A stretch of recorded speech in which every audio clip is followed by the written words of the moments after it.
120,000 years old.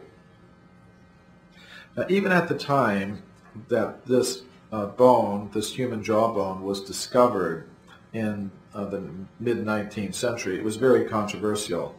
Many scientists could not believe that humans existed in such a distant time in the past. So what they said was, to explain the discovery, they said, well, obviously it was some sort of hoax. Some workmen had gone to some cemetery somewhere, maybe a Roman cemetery in the region, and uncovered some human jaw and had planted it in the excavation for Boucher de Perthes to find. And actually that's the story that you see in every textbook today. Now what you don't see in the textbooks is that Boucher de Perthes was very upset by these accusations, so he went out and he performed 12 additional excavations at this site under conditions that completely ruled out any type of hoaxing or planting of artifacts. The excavations that he conducted were witnessed by professional geologists, other scientists, other responsible people, and in those additional excavations, he found in the same layers 100 additional anatomically modern human bones and teeth. But you won't read about that in the textbooks.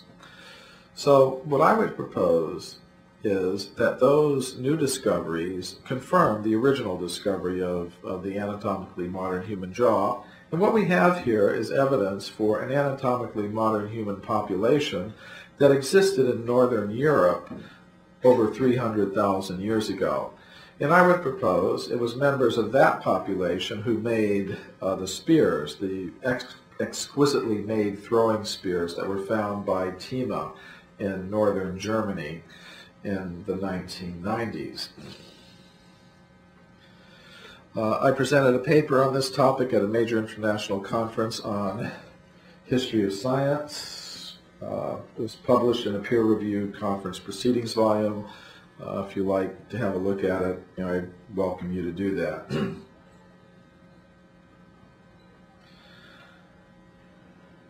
And again in the 1990s, some Australian archaeologists made some interesting discoveries of human artifacts on Flores Island in Indonesia.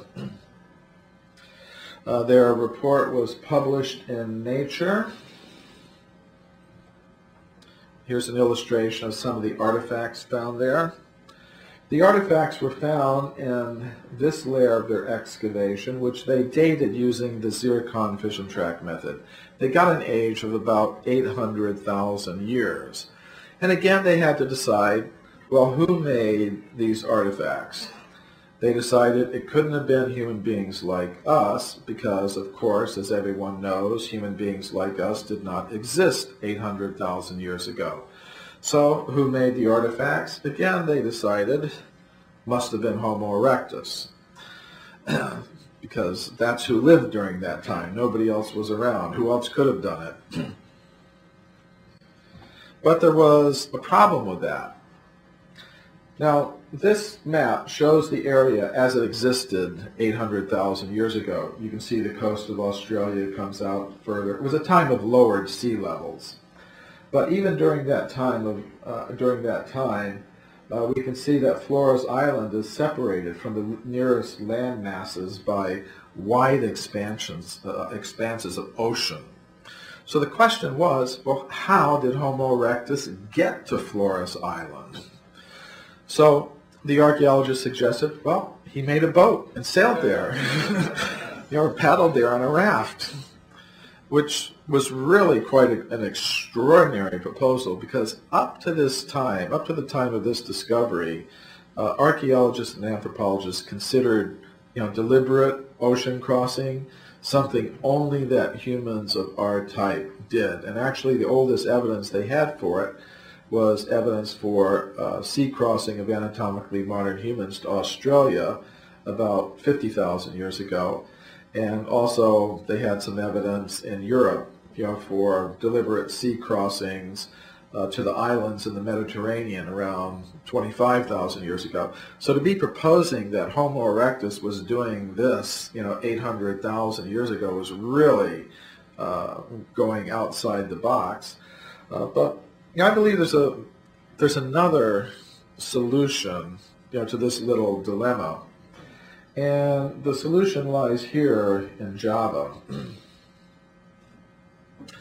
It was in Java that the very first fossils of Homo erectus were discovered back in the 1890s by the Dutch researcher Dubois. He found this quite primitive skull cap with these very pronounced eyebrow ridges, and he also found a year later in the same excavation, but about 15 meters away, this thigh bone, which he considered to be a little bit primitive, and he put the two together, the skull bone and the thigh bone, and said, well, here we have the Java ape man, Pithecanthropus erectus, which is now known under the genus name Homo erectus. And that's a story you'll see in every textbook. What you don't see in the textbooks is that later, in the 1970s, two prominent British physical anthropologists very carefully studied this thigh bone, this femur, and they found it was identical in every respect to an anatomically modern human femur in all of its measurements and characteristics.